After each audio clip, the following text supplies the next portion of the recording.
దక్ష ప్రజాపతి పరమశివుణ్ణి దుర్భాషలాడాడు, మనం చూసాం. ఆ తర్వాత ఆయన అక్కడి నుంచి వెళ్ళిపోయాడు. కాకపోతే మరోసారి దక్ష ప్రజాపతి ఒక యజ్ఞాన్ని సంకల్పించాడు. ఈ మధ్యలో చాలా కాలం గడిచింది. దాక్షాయణి సతీదేవి ఒకసారి ఆ యజ్ఞం జరుగుతున్నప్పుడు వెళ్ళాలని అనుకున్నది. ఆవిడ ఎలాగ వెళ్ళాలని అనే కోరిక ఎలా వ్యక్తపరిచింది, మహేశ్వరుడు అది ఎందుకు వెళ్ళకూడదు అక్కడికి అన్నది చెప్పాడన్నది మనం ఇప్పుడు చూడబోతున్నాం. వ్యాసం వ్యాసకరం వందే మునిం నారాయణం స్వయం యతః ప్రాప్తకృపా లోకా లోకా ముక్తా కలేర్గ్రహాత్ యస్య తుండాచ్యుతశ్చ్యూతో రాజతేయం రసాత్మకః తమచ్యుతకథా కుంజే సుకూజంతం శుకం భజే. శ్రీధరం శ్రీధరం వందే శ్రీధరైకపరాయణం శ్రీధరం శ్రీధరం వందే శ్రీధరైకపరాయణం యస్యైవ శ్రీప్రసాదేన శ్రీధరేయం కృతిః కృతా. రాధాభక్తిర్హరిర్జ్ఞానం తాభ్యాం యా చ సమన్వితా తాం శ్రీభాగవతీం గాథాం తాం శ్రీభాగవతీం గాథాం వందే యుగళరూపిణీ.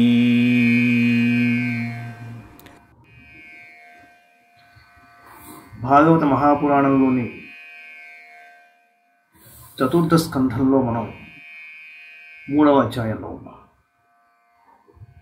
మైత్రేయ ఉవాచ సదా విద్విషతోరేవం కాలో వైధ్రియమాణయో జామాతు శ్వశురస్యాపి సుమహానపి చక్రమే యదాభిషిక్తో దక్షస్తు బ్రహ్మణా పరమేష్ఠినా ప్రజాపతీనాం సర్వేషామాధిపత్యే స్మయోభవత్. ఇష్ట్వా స వాజపేయేన బ్రహ్మిష్ఠానభిభూయ చ బృహస్పతి సవం నామ సమారేభే క్రతూత్తమం తస్మిన్ బ్రహ్మర్షయః సర్వే దేవర్షి పితృదేవతాః ఆసన్ కృతస్వస్యయనాస్తత్పత్న్యశ్చ సభర్తృకాః తదుపశ్రుత్య నభసి ఖేజరాణాం ప్రజల్పతాం. సతీ దాక్షాయణీ దేవీ పితృయజ్ఞమహోత్సవం వ్రజంతి సర్వతో దిభ్య ఉపదేవవరస్త్రియః. విమానయానాః సప్రేష్ఠా నిష్కంఠీ సువాససః దృష్ట్వా స్మనిలయాభ్యాసే లోలాక్షీర్ముష్టకుండలాః పతిం భూతపతిం దేవమౌత్సుక్యాదభ్యభాషత. మైత్రేయుడు అన్నాడు, ఓ విదురా, మామయగు దక్షుడు అల్లుడగు పరమేశ్వరుని పట్ల ద్వేషమును పెంచుకున్నాడు. ఈ వైషమ్యము అతనిలో పెద్ద కాలం కొనసాగింది. ఇంతలో చతుర్ముఖుడైన బ్రహ్మదేవుడు ప్రజాపతులందరికీ అధిపతిగా దక్షుణ్ణి అభిషిక్తుని చేశాడు. అసలు అప్పటికే గర్వంతో ఉన్నాడు. ఆ పైగా బ్రహ్మదేవుడు ఆయన్ని ప్రజాపతులందరికీ అధిపతిగా కూర్చోబెట్టాడు. ఇంకా గర్వం ఎక్కువైంది. ఆ దక్షుడు ఇంతకుముందు వాజపేయ యజ్ఞమునందు శంకరుడు మొదలగు బ్రహ్మనిష్ఠాపరులను అవమానించి ఉన్నాడు. ఆయన ఇప్పుడు అతడు మరల బృహస్పతి శవము అను ఒక మహాయజ్ఞాన్ని ఆరంభించాడు. ఆ యజ్ఞమునందు బ్రహ్మర్షులు, దేవర్షులు, పితృదేవతలు, దేవతలు మొదలగు వారు అందరూ వచ్చేశారు. వారి భార్యలను సర్వాలంకార భూషితులై తమ భర్తలతో కూడి వచ్చారు. అందరికీ స్వాగత సత్కారాలు చేశాడు దక్షుడు. ఆ సందర్భంలో ఆకాశ మార్గమును సంచరించు దేవతలు దక్షుని యజ్ఞమును గూర్చి తమలో తాము ముచ్చరించుకుంటున్నట్ట. దక్షుని పుత్రిక అయిన సతీదేవికి తన తండ్రి చేయుచున్న యజ్ఞ మహోత్సవమును గూర్చిన మాటలు వినిపించాయి.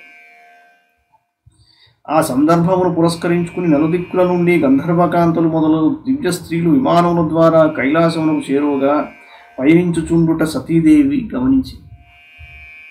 అందమైన చూపులు గల ఆ దివ్య భామినులు మెడలలో ఆభరణాలు, అమూల్య వస్త్రములను, తడతడ మెరుగుచున్న కన్నాభరణను ధరించి వారి పతులతో కూడి వెళ్ళిపోతున్నారు. అలాగా వారిని చూచినంతనే ఆ సతీదేవి మిగుల కుతూహల పడుతూ తన పతిదేవుడకు శంకరుడితో ఇలా అన్నది. సత్యవాచ ప్రజాపతేస్తే శ్వశురస్య సాంప్రతం నిర్యాపితో యజ్ఞ మహోత్సవ కిల వయం చ తత్రాభిసరామ వామతే యద్యర్థితామి విబుధా వ్రజంతి తస్మిన్ భగిన్యో మమ భర్తృభిః స్వకైః ధ్రువం గమిష్యంతి సుహృద్విద్రుచ్ఛవః అహం చ తస్మిన్ భవతాభికామయే సహోపనీతం పరిబర్హమర్హితుం తత్ర శ్వశ్రూర్మే నను భర్తృసమ్మితాః మాతృశ్వశ్రూః క్లిన్నధియం చ మాతరం రక్ష్యే చిరోత్కంఠమనామహర్షిభిః ఉన్నీయమానం చ ముడాధ్వరధ్వజం త్వయ్యేతదాశ్చర్యమజాత్మమాయయా వినిర్మితం భాతి గుణత్రయాత్మకం తథాప్యహం యోషితతత్వవిచ్యతే దీనాదిదృక్షే భవమే భవక్షితిం పశ్య ప్రయాంతీరభవాన్యయోషితోऽప్యలంకృతాః కాంతసఖావరూధశః యాసాం వ్రజద్భిశ్చితికంఠమండితం నభో విమానైః కలహంసపాన్రుభిః కథం సుతాయాః పితృగేహ కౌతుకం నిశమ్య దేహస్సురవర్యనేంగతే అనాహూతా అభ్యభియంతి సౌహృదం భర్తుర్గురోర్దేహకృతశ్చ కేతనం. ఓ వామదేవ, మీ మామగారైన దక్ష ప్రజాపతి ప్రస్తుతం ఒక యజ్ఞ మహోత్సవం జరుపుతున్నట్లు విన్నాను. ఈ దేవతలందరూ అక్కడికే వెళ్తున్నట్టుంది. మీకు సమ్మతమైనచో మనం కూడా వెళదాము. ఈ సందర్భమును పురస్కరించుకొని మా అక్క చెల్లెండ్రు కూడా తమ భర్తలతో కూడి బంధుమిత్రులను దర్శించుటకై అక్కడికి తప్పక వస్తారు. నేను కూడా మీతో కూడి ఆ యజ్ఞోత్సవమునకు వెళ్ళుటకై అభిలషించుచున్నాను. అక్కడ మా తల్లిదండ్రులు మనకు ఇచ్చడి కానుకలను స్వీకరిద్దాము. ఓ దయామయ, అతడికి సంబరపడుచు తమ భర్తలతో చేరుడు మా తోబుట్టువులను, మా పినతల్లులను, పెదతల్లులను నన్ను చూచుటకై ఉబలాటపడుచుండేది మా మాతృమూర్తిని దర్శించుటకై నా మనస్సు చాలా కాలం నుండి ఊరుచున్నది. అంతేకాదు, అక్కడ మహర్షుల పర్యవేక్షణలో జరిగే యజ్ఞం కూడా వేడుకగా ఉంటుంది. జన్మరహితుడైన ఓ పరమేశ్వర, త్రిగుణాత్మకమైన ఈ జగత్తంతయు నీ మాయచేతనే నిర్మితమైనది. ఆశ్చర్యకరమైన ఈ జగత్తు నీయందే భాసిల్లుచున్నది. నేను నీ రత్వమును ఏమాత్రము ఎరుగని దీనురాలను. స్త్రీ స్వభావ కారణముగా మమకారమును వీడజాలక పుట్టింటిని చూచుటకై ఆరాటపడుతున్నాను. స్త్రీ సహజ స్వభావం వలన ఆరాటపడుతున్నాను ఆవిడే చెప్తున్నాను. పాప ఓ నీలకంఠ, చూడు, మా తల్లిదండ్రులతో ఏమాత్రము బంధుమిత్రత్వము లేని స్త్రీలు కూడా చక్కగా అలంకరించుకుని తమ భర్తలతో కూడి గుంపులు గుంపులుగా వెళుతున్నారు. వారిని తీసుకుని వెళ్ళుచున్న విమానములు రాజహంసల వలె స్వచ్ఛములై ముచ్చట గొలుపుచు ఆకాశమండలమును శోభిల్లజేయుచున్నవి. మహాదేవ, ఇట్టి స్థితిలో తండ్రి ఇంటి యందు జరుగుచున్న ఉత్సవమును గూర్చి వినిన పిమ్మట ఏ కూతురైనను అచ్చటికి వెళ్లకుండా ఎలా ఉంటుంది? భర్త, గురువు, తల్లిదండ్రుల గృహమునకు పిలువకుండాను వెళ్ళవచ్చును కదా. గురువు, భర్త, తల్లిదండ్రులు. తన్మే ప్రసీదేదమర్త్యవాంఛితం కర్తుం భవాన్ కారుణికోవతార్హతి త్వయాత్మనోర్ధేహమదభ్రచక్షుషా నిరూపిత మానుగృహాణయాచిత. నా ఎడ ప్రసన్నుడవు కమ్ము, నా కోరికను మన్నింపుము.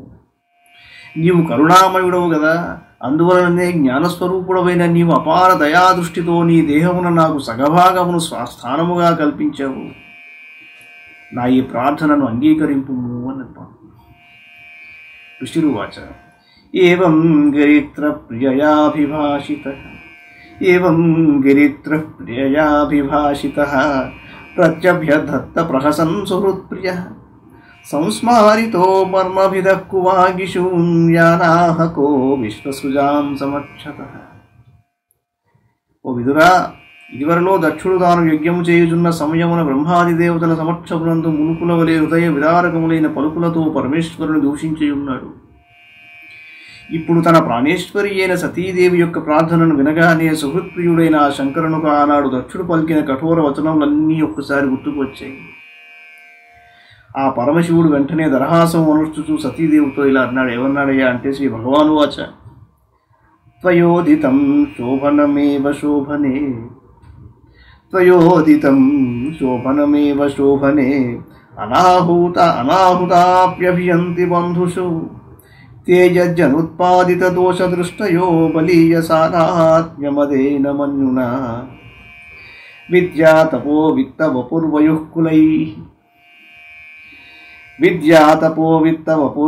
కులైః సతాం గుణైః షడ్భిరసప్తమేతరైః స్మృతౌ హతాయామృతమానదుర్దృశస్తబ్ధా న పశ్యంతి హి ధామ భూయసాం నైతాదృశానాం స్వజనవ్యపేక్షయా గృహాన్ ప్రతీయాదనవస్థితాత్మనాం ఏ వ్యాగతాన్ వక్రధియాభిచక్షతే అరోపితభ్రూభిరమర్షణాక్షిభిః తథారిభిర్న వ్యథతే శిలీముఖైః శేతేర్నిదాంగోర్దయేన దూయత స్వానాం యథా వక్రధియాం దురుక్తిభిః దివానిశం తప్యతి మర్మతాడితః వ్యక్తం సముత్కృష్టగతే ప్రజాపతేః ప్రియాత్మజానామసి శుభ్రుసమ్మతా తథాపి మానం న పితు ప్రపత్స్యసే మదాశ్రయాత్ కః పరితప్యతే యతః. పరమేశ్వరుడు అన్నాడు, సుందరి చెప్పిన మాట బాగానే ఉంది, కానీ పిలుపు లేకున్నను బంధువుల ఇంటికి వెళ్ళటంలో తప్పు లేదు, చెప్పింది సమంజసమే. కానీ దేహాదుల యందు శృతిమించిన అభిమానము కలిగి దర్పముతో క్రోధముతో దోషదృష్టి గల వారి చెంతకు వెళ్ళుట అంత సముచితము కాదు. చాలా చక్కని మాట చెప్పాడు. దేహాదుల యందు శృతిమించిన అభిమానము కలిగి దర్పముతో క్రోధముతో దోషదృష్టి గల వారి చెంతకు వెళ్ళుట అంత సముచితము కాదు. ఈ మధ్యకాలంలో సరే క్రోధము దోషదృష్టి పక్కన పెట్టండి, దేహాదుల యందు శృతిమించిన అభిమానం మటుకు చాలా మందిలో కనిపిస్తుంది. ఆ దర్పం అన్నది ప్రస్ఫుటంగా కనిపిస్తుంటుంది చాలామందిలో. వాళ్ళ దగ్గరికి వెళ్ళడం ఏమాత్రం సముచితం కాదు. విద్య, తపస్సు, ధనము, శరీర సౌందర్యము, యౌవనము, ఉన్నతమైన వంశము అను ఈ ఆరును సత్పురుషులకు గుణములు. కానీ ఇవియే నీచ పురుషుల యందున్నచో అవి అవగుణములవుతాయి. ఏలైనా వాటి వలన దుష్టులు గర్విష్ఠులవుతారు. ఫలితంగా వారిలో దోషదృష్టి ఏర్పడి వారి వివేకమును నశింపజేస్తుంది. అట్టి మూర్ఖులు పురుషుల్లోని గొప్పదనమును గుర్తింపజాలరు. గర్వం వలన దోషదృష్టి ఏర్పడుతుంది. ఆలోచించవలసిన విషయం. ప్రతి మనిషిలోనూ ఏదో దోషాన్ని ఎంచి మాట్లాడడం, అవహేళనగా మాట్లాడడం అన్నది దర్పం వలన వస్తుంది. అది ఆఖరికి దేని నుంచి ఏది వస్తుంది అన్నది చాలా చక్కగా చెప్తున్నాడు పరమశివుడు. దేహాభిమానం మొదటిది, రెండవది ఈ సమస్య. అదే అవహేళన ఇంకొకరు చేస్తే వారికి క్రోధం ఏర్పడుతుంటుంది. ఇదొక సర్కిల్. ఆ అసూయాపరులు తమ యొద్దకు వచ్చిన వారి ఎడ వక్రదృష్టితో బొమ్మముడి వైచి కోపంతో చూస్తూ ఉంటారు. అట్టి బుద్ధి గల వారి యొద్దకు వీరు నా బంధువులే కదా అని భావించి వెళ్ళరాదన్నాడు. స్వజనులు వక్రబుద్ధితో పరుషవచనములు పలుకుట వలన కలిగిన బాధ శత్రువుల బాణములు చే గాయపడినప్పుడు కలిగిన బాధ కంటేను మిక్కిలి తీవ్రమైనది. స్వజనులు ఇచ్చే బాధ అన్నది శత్రువులు ఇచ్చే బాధ కంటే చాలా తీవ్రమైనదని సాక్షాత్తు పరమశివుడు చెప్తున్నాడండి. ఏలైనా శత్రువుల బాణముల వలన గాయపడినప్పుడు నిద్ర పట్టుటకు అవకాశం ఉండొచ్చు. శత్రువే కదా, మరి వాడి పని వాడు చేశాడు అనుకుంటాం. కానీ స్వజనుల హృదయ విదారకములైన పలుకులు రాత్రింబవళ్ళు వేధిస్తూనే ఉంటాయి. ఓ సుందరి, ప్రజాపతులలో ఉన్నత స్థితి కలిగి ఉన్న దక్షిణకు తన కుమార్తెలందరిలోనూ నీవే ఎక్కువ ప్రీతిపాత్రురాలవు. ఇది కూడా చెప్తున్నాడు ఆయన. ఈ విషయం నాకు తెలుసు, కానీ నీవు నా భార్యవై ఉండుట వలన నీకు నీ తండ్రి నుండి అంత గౌరవము దక్కదు అని చెప్పాడు. ఎంచేతంటే అతడు నాపై ద్వేషభావమును కలిగి ఉన్నాడు. పాపచ్యమానేన హృదాతురేంద్రియ సమృద్ధిభిః పురుష బుద్ధి సాక్షిణా అకల్ప ఏషామధిరోఢు మంజసా పదం పరం ద్వేష్టి యథాసురాహరిం. చిత్తవృత్తికి సాక్షిగా ఉండే ఆత్మయందు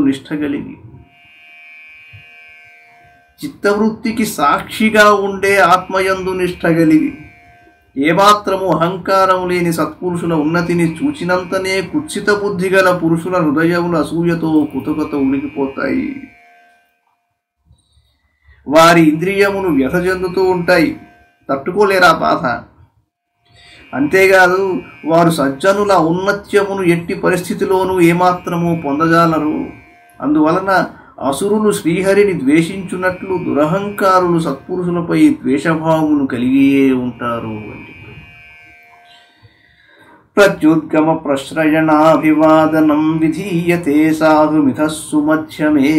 అంతేకాదు అప్పుడు జరిగిన విషయం పట్ల ఒక చిన్న వివరణ ఇచ్చాడు. ప్రాజ్ఞై పరస్మై పురుషాయ చేతసా గుహాశయాయైవ న దేహమానిని. ఓ భామిని, ప్రజాపతి అయిన మా తండ్రి నాటి యజ్ఞసభలో ప్రవేశించినప్పుడు తక్కిన సదస్సుల వలె ఆయనను నీవు ఎలా గౌరవింపలేదు అని నీవు అందువేమో. అసలు అక్కడ మొదలైంది కదా సమస్య. చెప్తాను వినన్నాడు. ఎదురుగా వెళ్ళుట, ఒకరినొకరు కలుసుకున్నప్పుడు వినయమును ప్రదర్శించుట, ప్రణమిల్లుట మొదలగు లోక మర్యాదలను తత్వజ్ఞానులు చక్కగా తగు విధంగా ఆచరిస్తూ ఉంటారు. అంతేగాక తత్వజ్ఞానులు వీటిని బయటికి ప్రదర్శింపక ప్రతి ప్రాణిలోనూ అంతర్యామిగా భాసిల్లుచుండడి పరమ పురుషునకు మానసికంగా ప్రణామం చేసుకుంటూ ఉంటారు. దేహాభిమానులైన వారి ఏడ అట్లు నడుపరు. అనగా మీ తండ్రికి ప్రజాపతి అను భావముతోగాక ఆయనలో అంతర్యామిగారున్న పరమాత్మ ఎడ మానసికంగా లోకమర్యాదను చేశాను నేను.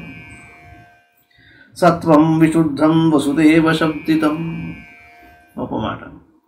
సత్వం విశుద్ధం వసుదేవ శబ్దితం యదీయతే తత్ర పుమానపావృతః సత్వే చ తస్మిన్ భగవాన్ వాసుదేవో యథోక్షజో మే నమసా విధీయతే తత్తే నిరీక్ష్యో న పితాపి దేహకృత్ దక్షో మమ ద్వేత్తదనువ్రతాశ్చ యే యో విశ్వసృజ్ఞగతం వరోరుమాం అనాగసం దుర్వచసా కరోత్తిరః.